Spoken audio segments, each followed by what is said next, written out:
of the things that Perfect. So she just told me it was recording. A lot of the things that you may hear may work with your students if you are in the East Coast. If you're not on the West Coast, you may be doing similar things that what I do or what I have done. I'm going to go ahead and I'm going to share my screen with you. Anything that you see that I'm sharing with you today, you will have access to, as Savannah said, at the end of the conference. I'm super excited to be here with you. And I pressed share, not slideshow. So here we go. I'm going to talk to you today about vocabulary and comprehension in grades 3 through 5. And as you see at the very end, I am changing my name at the end of this month. So I put it there for all to see. So I will be going back to Brandy Gregoire at the end of this month. So if you have any questions for me personally, this is my personal email address. I am a literacy coach and an intervention teacher. I primarily spend time with 4th and 5th grade students. I've dabbled a little bit in K1, 2. I've also taught 2nd, 3rd, 4th, and now 5th grade. So I have a broad knowledge of a bunch of different things. But my primary focus is upper grades instruction. If you need help, team.unlockingsoar.com. So in the middle of this, if something goes crazy, that is the email to reach out to our lovely ladies hosting today. So how do I decide where to put students into groups? So let's jump right in. So first off, in the county that I teach in, we look especially very heavily at M-Class is our instructional deal that we use. I'm sorry, that's how they progress monitor. That's how we find where everybody stays. Are they red, green, yellow, blue? We spend a lot of time analyzing that very heavily in kindergarten through 3rd grade, but in 4th and 5th grade, we only assess fluency, accuracy, and some little bit of comprehension. So not always best case scenario. So then I pop down to letters assessment. If you are letters trained, letters has tons and tons and tons and tons of resources, especially in book 2. So I would definitely encourage you to look at your letters assessments, especially for some struggling students. I might look at your past assessments and things like that. So if you are letters trained, I would reach into that book and definitely use those resources.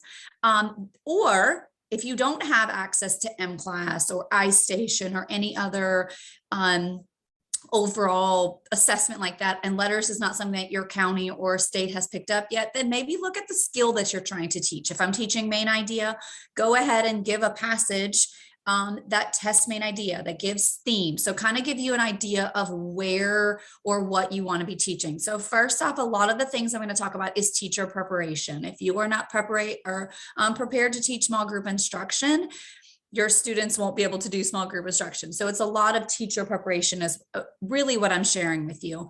A lot of the things that we've noticed with our upper grade students, especially with COVID, there's lacking in phonics skills because many of them, if they were virtual students for over a year, maybe they didn't get 1st grade phonics instruction or 2nd grade phonics instruction. So our teams in 3rd and 4th grade this year are using Words Their Way. And I spend a lot of time with 4th grade this year.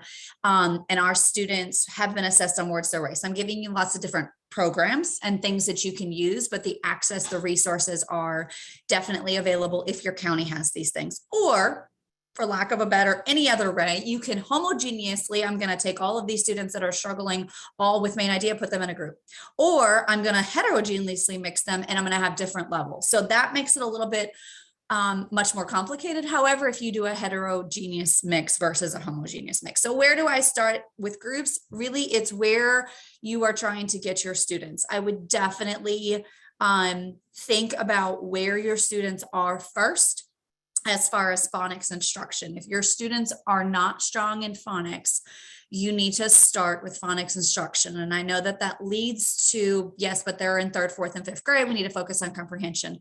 Yes, but without being able to phonetically read words or be able to break down the words, they're never going to comprehend. So I want to make that very clear that if your students are still struggling with phonics and they are unable to piece together phonics, reading those words, sounding out the words, they are not going to comprehend very well. So I want you to think about where are they with phonics, all right?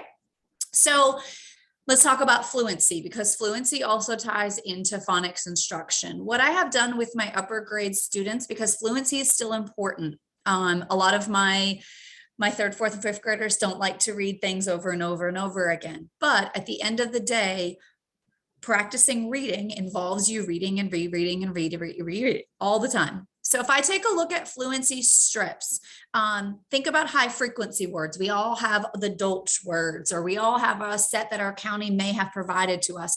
Make sentences with those high frequency words. And so what I have done in the past is I have taken the high frequency words, I've made sentences. John, maybe John is somebody in our class, went to the store, and having them read them for 30 seconds quickly around the table. So you set your timer as a teacher, 30 seconds, everybody reads their sentence, you give them another sentence, everybody reads a sentence, and then you get into your instruction. So just practicing fluency right at the beginning of your small group instruction is going to be very, very vital to continue to practice making students read a little bit faster and a little bit more accurately. And by digging out those high frequency words, they should have these things. I had a student this year. He is a non-native speaker. Him and his family moved from the Ukraine and he didn't speak any English when he started in my co-worker's classroom. And we were just pulling out high frequency words. He's practicing reading those sentences, and he's becoming a fluent English reader just by learning those words. So fluency strips, making those small sentences with high frequency words.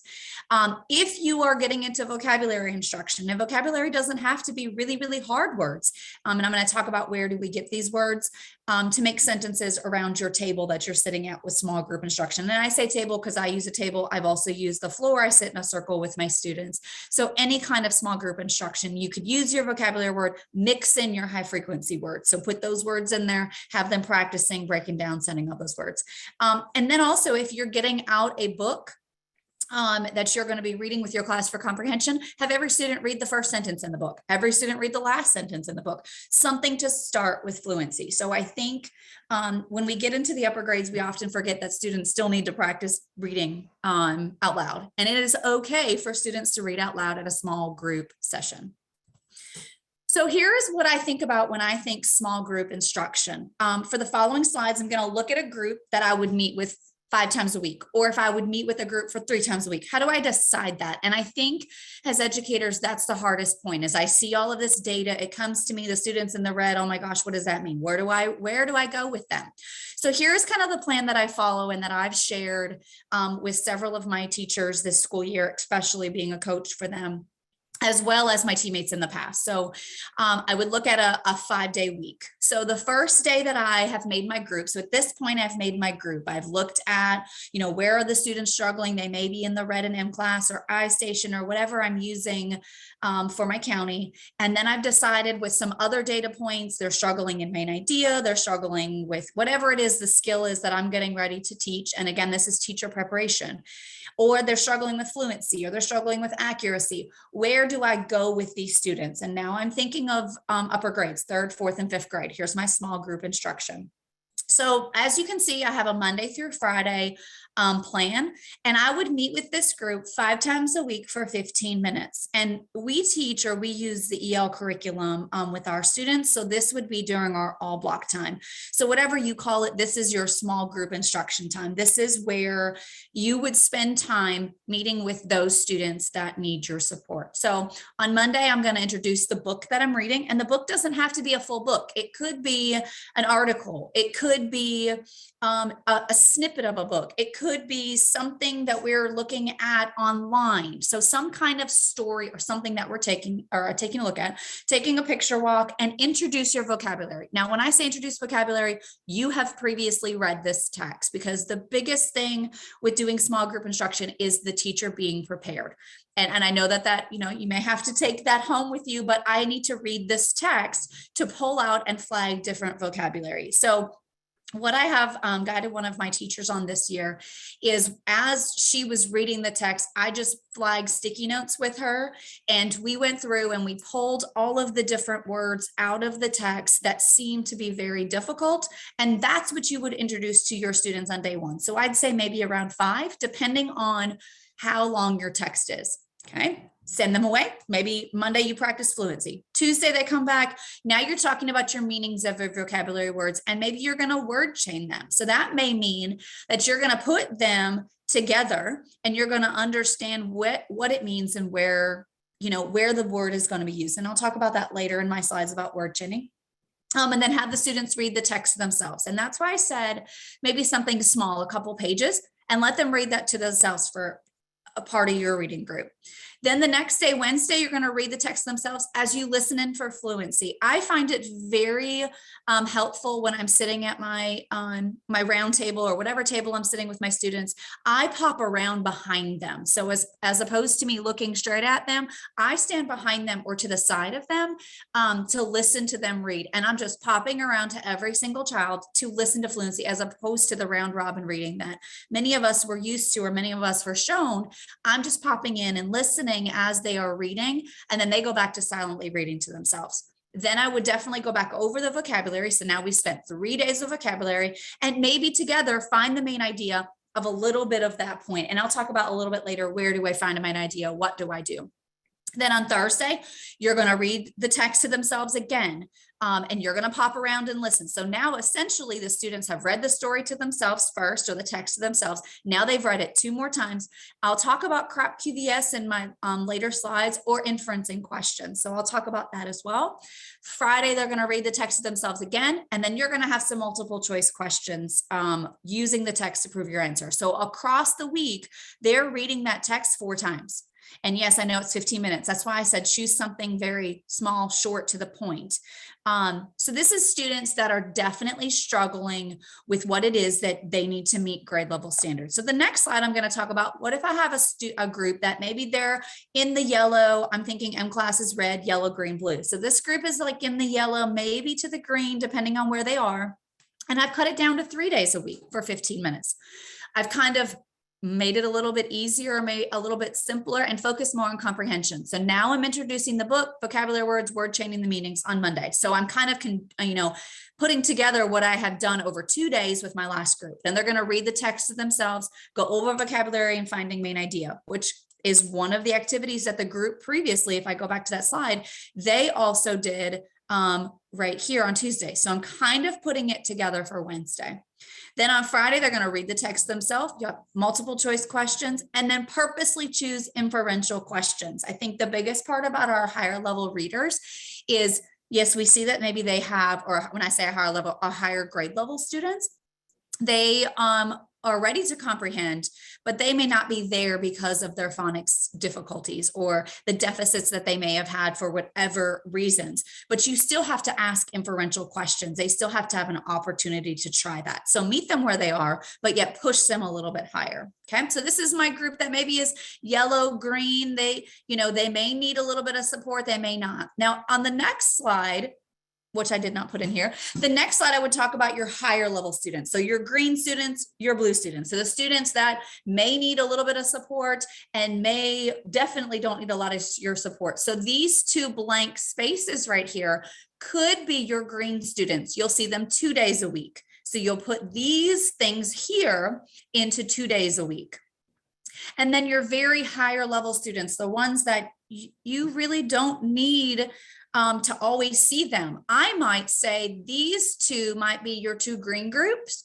And then every other week, green I meet here, and then blue I meet here. So I might push my different groups depending on how I feel that they're being needed. Now, I don't know how long your small group instruction time is. On our side, we have about an hour. So 15-minute group, 15-minute group, 15-minute group gets you about 45. So this first group could be 20 minutes. This group could be 15, and then you can plug that last group into your rotation. So it would just depend on what your schedule is. And I would love to, if you have questions about how to plan around that, because I know a lot of the teachers that I talk to in the upper grades just don't know how to plug in where each of these groups go. I would love to have conversation about that later. So you can definitely email me. Hey, Brandy, you're Yes, sharing so much good stuff, but I'm Yes. having, can you just slow down just a little bit? Yes, absolutely. Just so much good stuff and we want to catch it all. Oh, Thank you, perfect. Brandy. Yes. So let's go back to small group instruction. I'll talk about it one more time. So this very first group I would say would be your lower level readers. So the ones that are probably in the red. So if I think about these groups, this might be the red group, the group that needs you the most. And I would say to meet with them 5 times a week for 15 minutes, maybe 20, depending on how much of a block of time that you have. And spending a lot of time really working where they are and where they need you. And this is, again, just a plan of things that you may need to do with them. So I would say this would be your first group after you teach your whole group instruction. And this is where you would go first and where you might need to slow down. And again, this is just a plan and digging out the different things that they may need. So you may not get all of these things in the 15 or 20 minutes that you may have with them. And then on the next slide, I'll go on to this. This may be your yellow group. So this is your group that is oftentimes called the bubble group, or the group that is not quite at grade level yet. And I would say this group would be 3 times a week for 15 minutes. Maybe you might need to throw in a 4th day with this group, depending on how much extra support that they would need. And then, you have your on grade level students and your above grade level students. And that's where these empty spaces you would fill in, because you would see these students for 3 days a week. And then your on grade level students possibly here for your other times, just depending on where they are needed. In years past, when I have done small group instruction, I have always had sometimes a more yellow group, if that makes sense. So I may have had 2 yellow groups. So I would plug those other 2 yellow groups in here. And then my 3rd rotation, which if your block is an hour, then you can plug in your 3rd rotation. So I focus mostly on my red and yellow students, my lower group students, to share with you this time. So I'm gonna leave that up for a second so you guys can get that.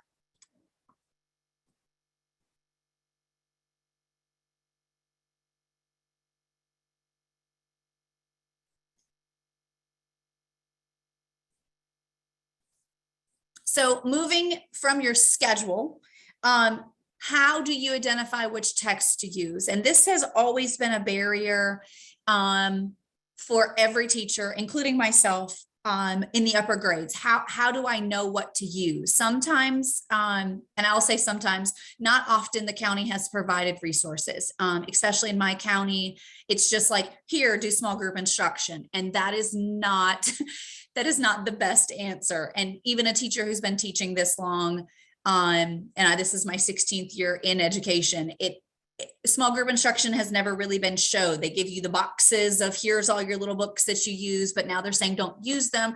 So what do I use?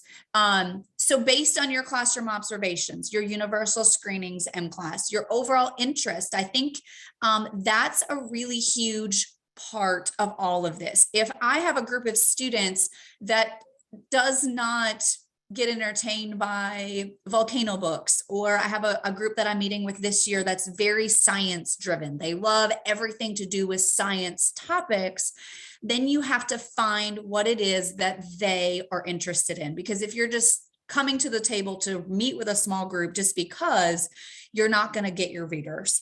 And then also looking at text that falls within a certain range of knowledge. You might have a really high level group of students that you're meeting with, but their comprehension knowledge versus the content that you're teaching them is not appropriate. Because I know we've talked a lot about Lexile level, and I'm not going to throw all the Lexile level into this, but you have students that are reading 11 and 1200 Lexile, but they're in the 3rd grade. Like, that's not necessarily going to give you exactly what it is that they need. So I would definitely look at what is interest first. What is your universal screenings? That's your M-class, I-stations. What are they saying? And then what are your classroom observations saying?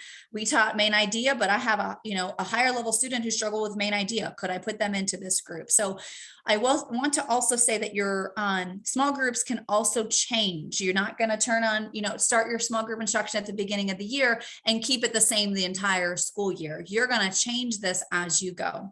So for example, I'm teaching currently in 5th grade. I've been helping a 5th grade teacher teacher. We're teaching about Jackie Robinson and social changes and human rights. And so when I was meeting with when I was encouraging her to meet with small groups, because she was doing that in her all block, we found articles and books that center around different leaders during the civil rights movements versus looking at just comprehension level. So we were looking at a range, but we weren't saying they're on a level R, because as many of you who are letters trained understand, we don't do the letter system A, B, C, D, all the way to Z. We don't do those things.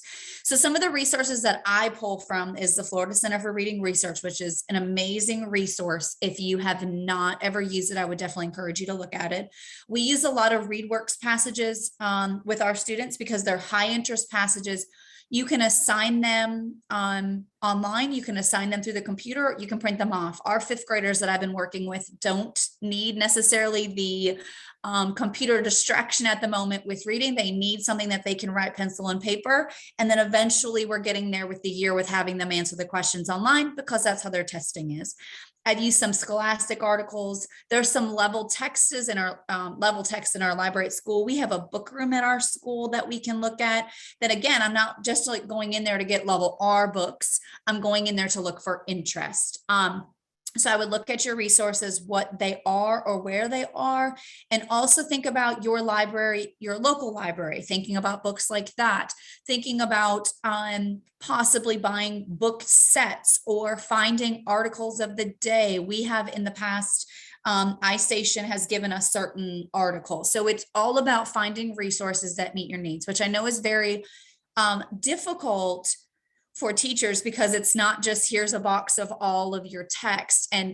But what I want to make, all of you understand in this is when you get to the upper grades, we don't want to necessarily look at text that are following a certain phonics pattern. We want to push comprehension. And so it's appropriate in the lower grades, definitely, to look at predictable text or look at text that meet a certain phonics pattern. But if you're reading with your students, you want to encourage that comprehension knowledge to them and also match what it is that you're teaching in the classroom. So I can't give a one answer of go to this resource, because I don't think it's that easy as that. And I think that sometimes is why small group instruction is really hard to plan, because there isn't a really clear-cut answer, especially right now with all of the letters knowledge that I've been learning. That is not like you can go to this box and get a level R text, because we want to make students aware of all sorts of things. So I'm going to jump in. I don't want to keep going too fast. I'm sorry if I'm going too fast. What is it? Vocabulary instruction. So think about your different tiers of vocabulary. So tier 1 vocabularies are those words that students should know the meaning of. Your special needs and English language learners may need assistance. The student that I mentioned before from the Ukraine, he's just learning all of these new words. So they may need assistance. But overall, most of your native English speakers should know the meanings of these tier 1 words. So simple words like dishwasher, simple words like sports, simple words like Pokemon. I mean, Pokemon's not necessarily a tier 1 vocabulary, but things that they know in their everyday life. So they know these things that they find the meanings of. Tier 2 is your academic words. Words that may have multiple meanings, and most of your instruction should focus on these types of words. And I think very much with tier 2 words about what it is that you are teaching in your curriculum. What is it that you're learning in math? What is it that you're learning in science? What is it, social studies? And then also, what are you learning in your whole group instruction in reading that you could focus on in your small group instruction in your small group? And what is it that is the best for your students to take away knowledge of? And then tier 3 words are simply content specific, low frequency words. I know my fourth graders and I this past month were reading about different diseases and learning where polio comes from. And there was lots of content specific, low frequency words that I just told them and we kept moving.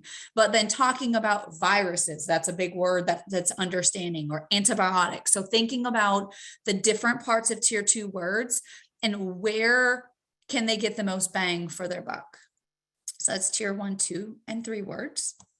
And so how to identify these words? I want you to look at the book that you're reading. And when I say book, it might be an article. It might be an online story. It might be a part of a book. So once you've chosen the book, and again, book could be article, it could be a paragraph, it could be whatever it is that you're going to read with your students, then I want you to read the book to yourself. And I know that sometimes in our world of teaching, we don't have time, but it's really, really, really important that before your students read a book, you read it to yourself or your article or whatever it is that they're reading, so that you can possibly think about what are the content specific words only pertaining to this reading. What are common words? Dog, cat, mom, dishwasher, and focus your attention on the words that could be used in everyday life moving forward. Antibiotic is a really important thing, especially since everybody is sick. Well, I go to the doctor gives me medicine. Well, what does that mean? What is an antibiotic? Let's break it down. That's something important they can take forward in their life. And then I think about vocabulary instruction the same way I think about comprehension instruction. What can students take from this into their next grade? So if I am pulling out a word, why would that be important for next year's learning? So I think very much about, especially in 3rd, 4th, and 5th grade, we talk about government. So if I am teaching a unit on social studies and government and talking about the different branches of government, how do I teach that 3rd, 4th, and 5th grade to continue to use that same knowledge in my small group instruction? Because it comes up in all of our social studies curriculum. So what I would also suggest to you, if your state or county or country, wherever you're teaching, has a progression of skills for their curriculum, looking at what are some big bang words that you can use 3rd, 4th, and 5th grade in your school, to be sure that when you're doing small group instruction, you're hitting these things in reading. So the biggest thing also about reading is it doesn't just have to be about just literacy. It could be talking about science. It could be talking about social studies. Some of my biggest successes in small group instruction has come talking about social studies, because social studies sometimes gets left out. So I kind of put those things into my small group instruction. Okay. So continuing in vocabulary, when you choose 2 or 3 main words, so notice I said 2 or 3, you don't need 15, 2 or 3 to help understand the text, then consider the following when teaching. Introduce your words before you read the text. That was on the very beginning planning stages. What are these words? Sometimes I put them on sentence strips. Sometimes I put them on note cards. Sometimes I just show them on my PowerPoint on my computer, but introduce the words. A lot of teachers I have seen in upper grades still have their pocket charts behind them. So if you're a K2 teacher, you're introducing all of the different words you're teaching with phonics instruction, it works just as well in 3rd, 4th, and 5th grade. So having those words, talking about those words, reading those words, breaking them down. Then tell the students you're going to do a word map with these words. And I'm going to click on it and I hope that it works. You have this you will have this in your resource. This will be given to you. It's editable. Can't say that word today, apparently. And you can use it. I got part of this from letters. So if you're letters trained, this should look very similar. So what is the word that you're talking about? What are the sounds? What is the orthography? So what is the spelling? Does it have a prefix or suffix? Put it into a sentence. Where did it come from? What part of speech? And what is the word meaning? And you can definitely do this even with lower grade students. Obviously, it'd be a lot more scaffolded than upper grade students. And I'm going to pull it down again so all of you can see. I hope that you can see that, so that you can see the different things. And again, this resource will be given to you. So if you're like, I really want to use this, you can edit it. You can make it your own. And I wanted to share that with you because I think it's very important to look at those 2 or 3 words and break it down. And it also gives you that instruction from understanding words all the way up to the word meanings. What are the parts of it? Let's put it in a sentence talking about prefixes and suffixes, your morphology, the spelling, your phonics, your phonology, sorry. And it talks about all of the different things, and it kind of gives you a vertical instruction all the way from the lower grades. I'm going to try to get my presentation. There we go. And you do have this resource. So if you're like, oh, I really wanted to draw that, write that down, it's going to be sent to you in the Google Drive that I'm sharing with you. So, or the Google folder that I'm sharing with you. So don't feel like you had to draw all of those things. I'm giving that to you. I'm also giving you this presentation. So if you need it, you need to go back. I have it in the Google folder for you. I would also prepare students with sticky notes. I teach a lot with sticky notes. And I also would use that word map that's right there for you to understand the meanings of each of the words. So sticky notes, word resource bubble before you jump into the text. So when they get into the text, they have context of it. So when finished understanding the entire meaning of the word, then connect the word to the main idea of the text. And I'll fix that and add my T there. The main idea of the text. So understanding that in context, that word means this, and it helps the meaning of this text. So connecting your vocabulary words at the beginning, connecting it as you're reading, and connecting it after they're reading is going to continue to build their vocabulary knowledge. Okay. So some vocabulary ideas. I have a student right now that I am working with, and she struggles with understanding the meaning of words in reading vocabulary, but she's also struggling with phonics instruction. So in order to help those things in the upper grades, you may have to be, again, very intentional for your students.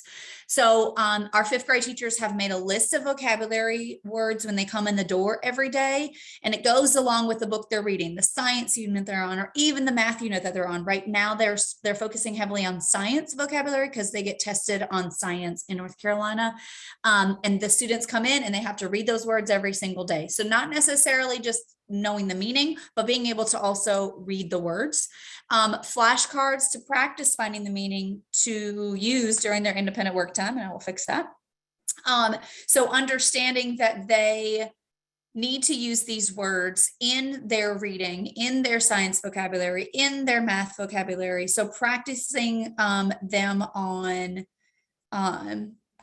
during their reading time and also during their science time is super important, as well as during their math time. So thinking of those vocabulary words, the flashcards, finding the meanings of them, and then also using them on quizzes. And quizzes don't have to be pencil and paper like we're very much used to. Maybe giving them just a really quick Kahoot with the vocabulary words or something like that. If you've never used Kahoot, check out Kahoot. It's pretty cool. And then also understanding that what they're doing in their small group reading instruction aligns with science, aligns with math, and just being intentional. And then again, as I keep saying, at the end of all of this, you have to be intentional in choosing appropriate vocabulary words. Pull out those words that are going to give you the most bang for your buck. Think about what it is that I am using that is going to help my reader go to the next grade level. And I know this is a lot, and I apologize in advance, but vocabulary and comprehension, I definitely build on top of each other. I do want to point out, and I've said this before, that quantity in comprehension is force over quality. You should not be reading an entire chapter book with your small groups in a week. You may get to, and that was very hard for me as a very beginning teacher, because I'm like, I want to get through the book. But the purpose of comprehending and understanding vocabulary is taking your time with the text. So find an article to read with your students or a few pages versus a whole text in a chapter. Right now, the groups that I'm working with in 4th grade, we have had the same text the entire quarter. So we are halfway through our quarter, we're 4 weeks in, and we are still only halfway through the book. So really spending time, really taking our time, looking at the text, pulling out vocabulary, pulling out information, matching it to what they're reading in the classroom is better than just flying through chapters in a book. Will you get a group, maybe your blue group? So remember I said red, yellow, green, blue. So the different levels. If you're in your blue group, could they read through a chapter independently on their own and discuss with you? Absolutely. But sitting at your small group instruction in 15 minutes and reading an entire text is not always best case scenario. So when I'm saying pulling out vocabulary, it might be vocabulary on one page. There might be comprehension on one page. And that's going to give you a lot more bang for your buck than just reading a book just to read a book. So the other thing that I continue to have said, and I'm bringing it back up, is the topic that you are teaching whole group should align with the topic that you're teaching in small group. So for example, 5th grade right now, we're talking about Jackie Robinson. We're talking about social changes. We're talking about issues that have came up, especially in relation to race, in relation to civil rights. And so all of the small group instruction that our 5th graders have been doing is around social change, is around biographies of people during that time, is around sports athletes that change things. So looking for articles, ReadWorks, Scholastic News, your library, your book room, all of the things, and pulling out resources that match whatever your whole group instruction is how you get students to best comprehend what it is that you want them to understand. Yes, there is a time and a place to read articles and books that go with different topics, but align with what you are teaching and your students will understand. And then that's where you're also going to get the inferences and the connections and the understandings from your students. So really align what you're doing to whole group instruction into your small groups. I'm going to keep going. So how do I do this? And I'm going to definitely slow down on this. I have an acronym that I use. It's called CROP QVS, and it's up at the top. And I'm going to go through the different parts of CROP QVS for you and what you can use this with your students. I've been using this since day one of teaching, so it's been around for a long time.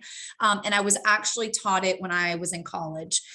So this is something that I've taken with my students and I've seen huge benefit with. And I'm going to talk about what kinds of things that you may see with CROP QVS. So the first part is connections. So what do you connect to this text? So that's where that teaching your whole group instruction and connecting it to your small group instruction is really going to make sense, or connecting what you're doing in small group to what you're learning in your science unit, or what you're doing in your social studies unit to your small group instruction. So what connection can you make on this new text that connects to something you've done? That's how you also build students' background knowledge, because they may not have a background knowledge. You're already bringing it to them. How does this book character setting make you feel? My 4th graders just want to say, I'm happy, I'm sad, I'm mad, but really thinking about, I'm frustrated, I'm angry, using bigger words. This setting of this book made me uneasy. It made me anxious. It made me nervous. So why? But why does it make you feel that way? And really understanding that. And these can be done orally, but I've also found value in doing these on a sticky note or doing these in a journal. I have students, we write friendly letters in 3rd grade. That's where we teach them. And they have to put 3 CROP QVSs in their friendly letter to me about a book that they've read. So kind of connecting it to writing. What do you think? Do you think others should read this text? Why or why not? And I have one student that's always like, I think you should read this book because it's good. And I'm like, that's not enough of an opinion. Why should you read this book? Why shouldn't you read this book? Why or why not? So what is your opinion about this text? And then predictions. And my 3rd graders definitely, when I've taught this in the past, want to predict on everything. So maybe just limit it to one. What do you think will happen next in this page? What is happening in the next chapter at the end of the book? Why would I be learning about this thing? What am I going to learn about next? So asking that prediction. And again, these can be orally or these can be in a written form from your students. The second part of CROP QVS, the QVS, is questions. Questions you have for the author, the character, about the setting. Why did he jump into that pond? Why did he get her wet? Why are we learning about antibiotics, about viruses? Visualizations is generally a very hard thing for many students to do, but that's where your comprehension really starts to connect. What do you see as you're reading this text? What do the characters, setting, problem, solution make you see? Can you draw a picture? And it is perfectly appropriate for upper grade students to draw a picture of what they see in the text. perfectly appropriate. What are you seeing? Draw me a picture in your written response that you saw. Now you have to limit it, of course, because they will run with it and it will be art class. But what do you see? What does the character look like? Because in the chapter books that some of these kids are starting to read, or even the nonfiction text, it doesn't always give a picture of what these students are reading about. So what is it that's going on in your mind that you see? And then the last thing that we spend a lot of time in 4th and 5th grade doing, especially in the county that I teach in, is summarize. Tell me what happened in the text. What's the main idea? What's the supporting details? What did the author want you to learn from this text? So give me a whole bunch of information about this text. And sometimes I just focus on your crop QVS. The only thing you can use is your S this time. So you can choose these different parts, or you can use a combination of they get to choose. It just depends on how your students need to be structured or what things you're trying to get out of them. So when I use CrepQV, I have them write answers to questions, record orally. I know Flip Grade has now changed to Flip. So we also have used Flip, and then other recording services, and students share the answers with a friend. I've had them answer on a sticky note as an exit ticket. So overall, you can have them choose CrepQVS. I've hung the letters CrepQVS around the room, and they've taken their connection sticky note and put it on the C, or their Q sticky note put on the C. So there's different modes of using CrepQVS with your students. So some questions to ask after reading. So you're finished reading with your small group. What are some good questions? Who's the character, the setting, and that's fiction? What was the problem solution? Why did the author write this book, magazine, etc.? Why did they write it like this? How would you have changed the text if you wrote it? What are some things you liked about this book? Or what are some words that were challenging for you, which will also build on your next vocabulary instruction going forward, because you can go back that next day and reread the text and pop those words back in. So that's another way to kind of on the spot show yourself what the students are struggling with. So I may not get to all of the things because I know I'm trying to get all of these things to you, but I know that my time is getting smaller and smaller. So I'm going to just highlight some ideas with main idea, supporting detail. And again, you have these slides. They are going to be shared with you in the Google file. So you'll have, or the Google folder rather, you'll have these things given to you. So they'll be there. You'll also have my email address if you have further questions, because I don't want to not give you all of the things for small group instruction because there is so much to it. But I want to touch and dabble a little bit for you. So starting off small with main idea and supporting details, which is very hard, truthfully, for students to do, is looking at one paragraph. Have them write the main idea in the margin or on a sticky note, depending on if you've printed the text or depending on if it's in a book. And then when they have the main idea, go back in the text and underline 2 or more supporting details. I tell my readers, main idea is what is it that the author's telling to you?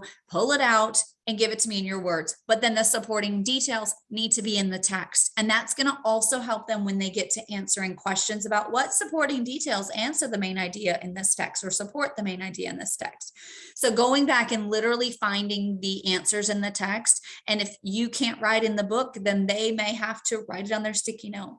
So when they're able to achieve this skill, have them use a page or pages to find the main idea and supporting detail. But if you don't start small with comprehension, things like main idea and supporting detail, they can't go wide. They can't take their knowledge and put it in 2 paragraphs. They just have to do it in 1 paragraph.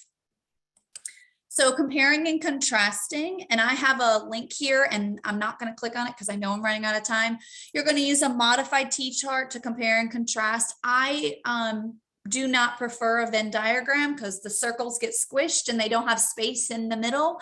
So my T-chart is just simply that. It's what they have in like, or what is different on both sides, and then what is common in the middle. So it makes it into a T-chart. And my 5th graders this year, when I used that resource on them, were super pumped because they didn't have that little small Venn diagram circle because they can't ever fit everything in there. So using a T-chart, kind of I call it a modified T-chart. So what is different, what is alike in the middle, and you have that resource for you. Making inferences simply is asking students, what is the author thinking? And I wish I had some more time to spend on this with you. And thinking about what the text is actually saying. You have this graphic organizer. It's kind of like my modified teacher. What is the author saying? What do you notice in the text? What do you infer? Inferences are very hard for students who struggle with phonics skills.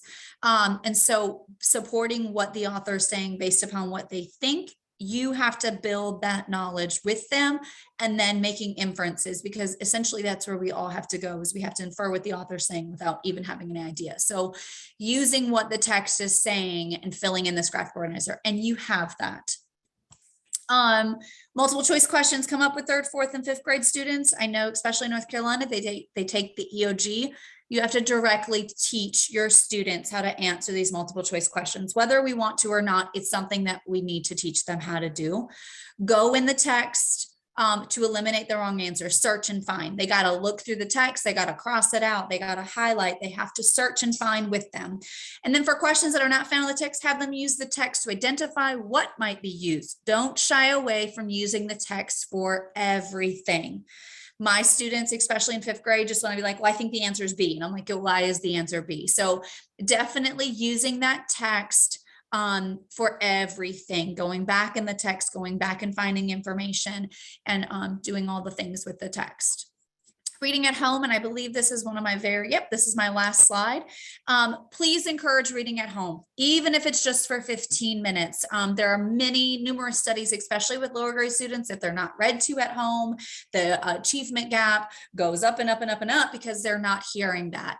Even if you have to send home an article that you just read in your small group instruction, reading at home is super important. My school has been using the Book It Challenge. You get a free pizza after reading.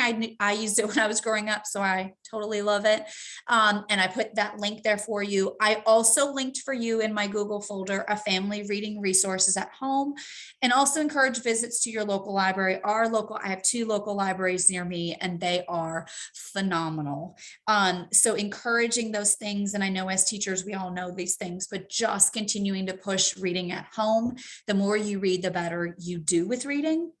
And I know this was a lot of stuff in a very short amount of time. And I know I probably gave you so much information, but I definitely just wanted to share the things that I'm going to try to click out, the things that I enjoy doing, which is teaching small group instruction, and doing all of the things, hold on one second, and doing all of the things that really make me enjoy reading. And I know that that was a lot of information, but you do have the Google slide presentation. You have all the resources that I've shared with you. You have my email. You can reach out to the SOAR ladies. And I definitely just love sharing my knowledge, and anything that you have that you've used in your reading small group instruction, I would love you to share with me as well, because I think small group instruction is just not necessarily taught. And I think it is everybody's spin on it. And I've really enjoyed talking with you all today. And I hope you've gotten little tidbits of things in the small amount of time that I've been able to give to you.